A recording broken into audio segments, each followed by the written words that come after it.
예, 여러분 반갑습니다. 1월 30일 금요일 아침입니다. 예, 이제 1월 달도 내일 토요일이면 끝이 나네요. 31일 날. 그리고 주일은 2월 첫날을 맞이하게 됩니다. 굉장히 의미 있는 금요일 아침인데요. 예, 오늘 주시는 말씀 미가서 4장의 말씀으로 함께 은혜 나눕니다. 오늘 말씀은 4장 1절부터 5절까지 말씀, 4장 1절부터 5절까지 말씀 우리 함께 하겠습니다. 끝날에 이르러는 여호와의 전의 산이 산들의 꼭대기에 굳게 서며 작은 산들 위에 뛰어나고 민족들이 그리로 몰려갈 것이라. 곧 많은 이방 사람들이 가며 이르기를 오라 우리가 여호와의 산에 올라가서 여호와의 야곱의 하나님의 전에 이르자. 그가 그의 도를 가지고 우리에게 가르치실 것이니라. 우리가 그의 길로 행하리라 하리니 이는 율법이 시온에서부터 나올 것이요 여호와의 말씀이 예루살렘에서부터 나올 것임이라. 그가 많은 민족들 사이의 일을 심판하시며 먼 곳 강한 이방 사람을 판결하시리니 무리가 그 칼을 쳐서 보습을 만들고 창을 쳐서 낫을 만들 것이며 이 나라와 저 나라가 다시는 칼을 들고 서로 치지 아니하며 다시는 전쟁을 연습하지 아니하고 각 사람이 자기 포도나무 아래와 자기 무화과 나무 아래에 앉을 것이라. 그들을 두렵게 할 자가 없으리니 이는 만군의 여호와의 입이 이같이 말씀하셨음이라. 만민이 각각 자기의 신의 이름을 의지하여 행하되 오직 우리는 우리 하나님 여호와의 이름을 의지하여 영원히 행하리로다. 아멘. 네, 오늘 말씀 제목은 해산의 고통을 동반하는 하나님의 구원하심, 해산의 고통을 동반하는 하나님의 구원하심이란 제목으로 말씀 나눕니다. 예, 미가서 4장의 말씀은 3장까지는 북왕국과 남왕국, 이스라엘과 유다의 아주 패역한 모습들, 지도층에 부패하고 종교 지도자들의 그 이익을 따라서 하나님의 말씀을 왜곡시키는 그러한 모습들을 적나라하게 들추어내는 그런 모습을 보여주었습니다. 자, 여러분 이 미가 선지자가 그 말씀을 하나님께로부터 받고 선포할 때 그 마음이 어떠했겠습니까? 정말 힘들었을 것입니다. 그럼에도 불구하고 하나님께서 명하라 하니까 명할 수밖에 없는 그 요나의 모습. 드디어 이제 4장에 와서는 하나님께서 그 모든 심판의 말씀이 지나가면서 회복의 말씀을 하시게 됩니다. 미가의 마음이 또 어떠했겠습니까? 그래도 좀 숨을 쉴 만한, 그래도 하나님께서 이스라엘에게 또 기회를 주시는구나 하는 그런 조금은 안도하는 마음으로 아마 이 말씀을 선포했을 것입니다. 자, 그런 배경을 가지고 오늘 본문의 말씀 4장 전체를 보면요. 첫 번째는 오늘 1절의 말씀에 보면 끝날에 이르러는 여호와의 전의 산이 산들의 꼭대기에 굳게 서며 이런 말씀들로 이어져갑니다. 이 끝날이라고 하는 것은 그 하나님의 심판을 말합니다. 그런데 이스라엘에게는 이 하나님의 심판이 어떤 것이겠습니까? 자신들이 지금까지 행했던 것에 대해서 하나님 인정하시고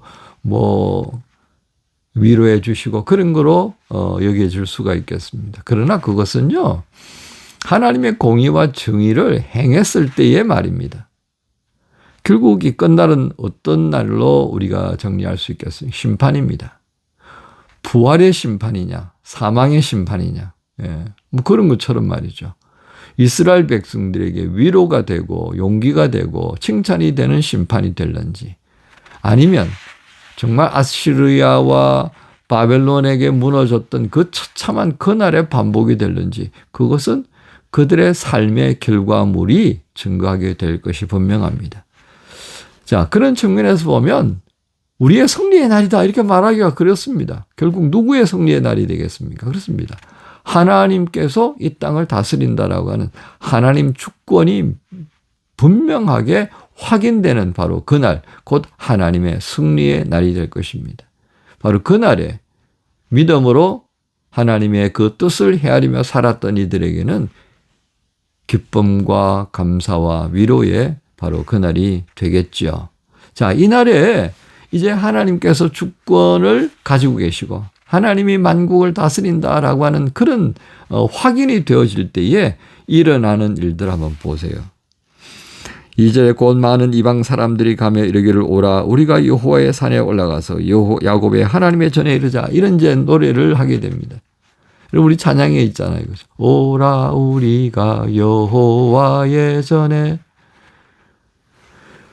여러분, 이 찬양이요, 이방인들이 한다는 겁니다. 이방인.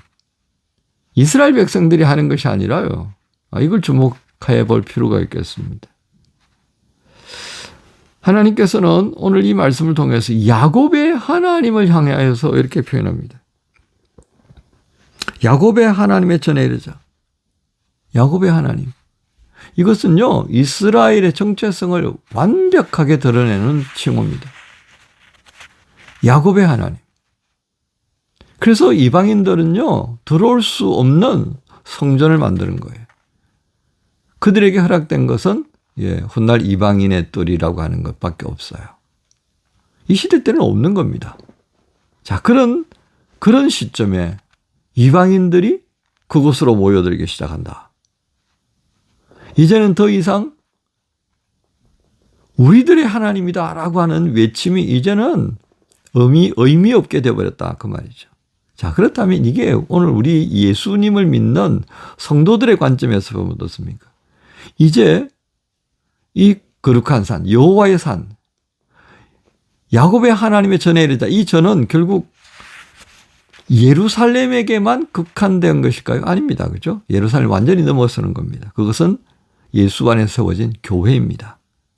곧 모든 나라, 모든 민족이 그곳에 와서 함께 고백하고 함께 예배하고 함께 찬송하는 바로 그 교회.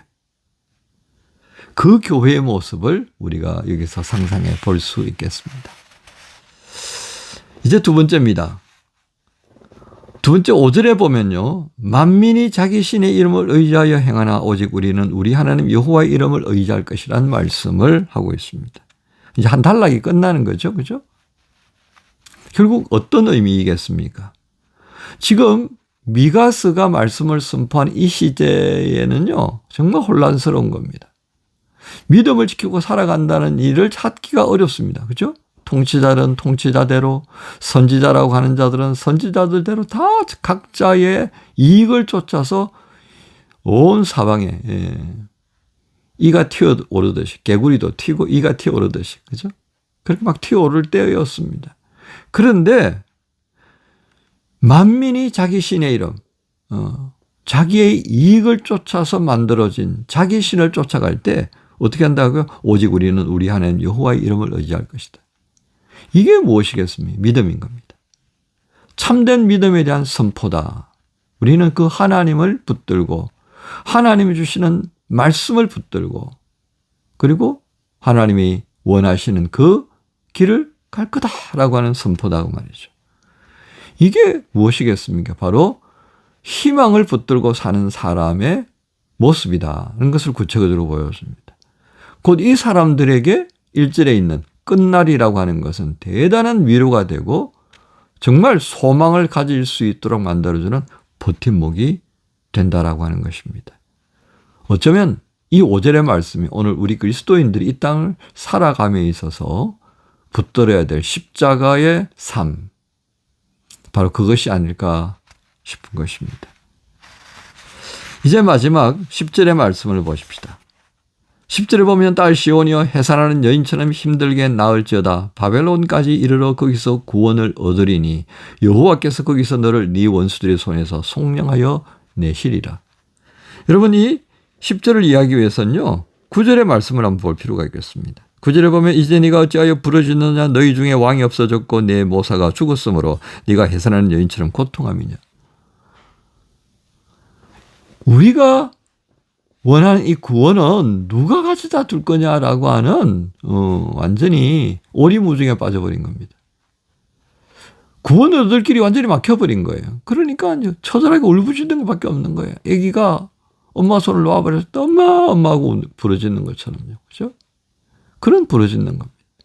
근데 10절에 뭐라고요? 시온이 해산하는 여인처럼 힘들게 나을지어다. 이 힘들게 낳은 이 아기의 정체가 무엇이겠습니까? 구원이라고 하는 겁니다. 그런데 그 구원을 어디서 얻게 하신다고요? 바벨론까지 이르렀어요. 엄청난 고통이 동반할 것이다 하는 것을 말씀합니다. 잃어버렸던 그들의 구원, 그것을 되찾기 위해서 얼마나 큰 고통을 동반하게 되는지요. 그래서 제가 제목을 뭐라고 그랬죠? 해산의 고통을 동반하는 하나님의 구원, 이렇게 말씀했지 않습니까? 구원을 잃어온 우리 역시 해산하는 그 고통을 감내할 수밖에 없는 그런 과정이 필요하고요. 하나님께서 또한 우리의 구원을 위해서 감당하시는 그 해산의 고통이 바로 십자가의 고통이었습니다. 우리에게도 고통이고 하나님께서도 고통입니다. 그런데 하나님의 고통은 누구 때문에 겪는 고통이에요? 나 때문이죠. 고통의 이유가 다른 겁니다. 나는 내 죄 때문에 받는 고통이지만 하나님은 나 때문에 받는 고통인 거예요.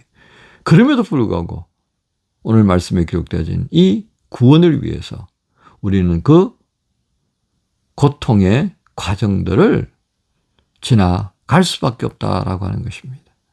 이게 구원인 겁니다. 구원은 그냥 얻는 게 아니라는 것입니다. 오늘 이 해산의 고통을 동반하는 하나님의 구원하심의 말씀들을 오늘도 헤아려 보면서요. 이스라엘의 구원을 바라는 자들이 이 고통을 감내해야 될 것이다 하는 말씀. 오늘 우리가 하나님의 은혜의 자리를 떠나면 그 자리에 다시 돌아올 때까지 엄청난 고통들이 우리 스스로가 자초하여서 얻게 될 것이라는 것을 또 한번 생각하게 됩니다. 그런데요. 우리는 또 한번 위로를 얻을 수 있는 길이 있습니다. 그게 바로 5절 말씀이죠. 그럼에도 불구하고 우리는 어떻게 해야 하겠습니까? 힘들고 어려운 삶의 자리에 그냥 내팽개치고 그냥 떠밀려 가듯 맡겨버릴 것이 아니라 어떻게 해요? 오직 우리는 우리 하나님 여호와의 이름을 의지할 것이라는 이 말씀을 붙들고 우리를 구원하시는 하나님께 전적인 의탁의 자세가 있어야겠습니다. 그 의탁의 마음을 가지고 오늘도 울며 씨를 뿌리러 나가는 자는 어떻게 되겠습니까? 기쁨으로, 감사함으로 그 곡식을 어깨에 메고 돌아오게 되는 그날을 하나님이 약속하십니다. 오늘 말씀을 묵상하시면서요. 다시금 회복의 말씀으로 우리를 위로하시려고 하셨던 그 하나님의 마음을 헤아리시면서 해산의 고통을 위해서 내가 또한 어리석은 수고를 할 것인지 아니면 예수 안에서 얻게 해주셨던 이 구원을 기뻐하고 감사함으로 오늘도 오직 믿음으로 살기 위하여서 하루를 시작하는지 선택해야 되는 금요일 아침을 맞이합니다. 소망하기는 이 은혜를 잘 간수하여서 마지막 끝날 날에 주님께로부터 위로와 격려와 상급을 받아 누리는 우리 모든 지체들 다 되시기를 예수 이름으로 축복합니다. 주님 감사합니다. 해산의 고통을 동반하는 하나님의 구원이 오늘 말씀을 통해 우리에게 들려지게 해주시니 감사합니다. 하나님, 어리석은 자가 스스로 자초하여서 얻는 그 고통으로 말미암는 그 해산의 아픔을 누구에게 다 탓할 수 있겠습니까? 하나님, 지금 예수 그리스도 안에서 얻은 이 구원, 이 감사의 제목을 잘 간직하고 그것을 붙들고 오늘도 저희로 하여금 구원의 길을 가며 마지막 날에 주님 만나는 그 기쁨을 누리게 해 주옵소서. 예수님 이름으로 기도합니다. 아멘.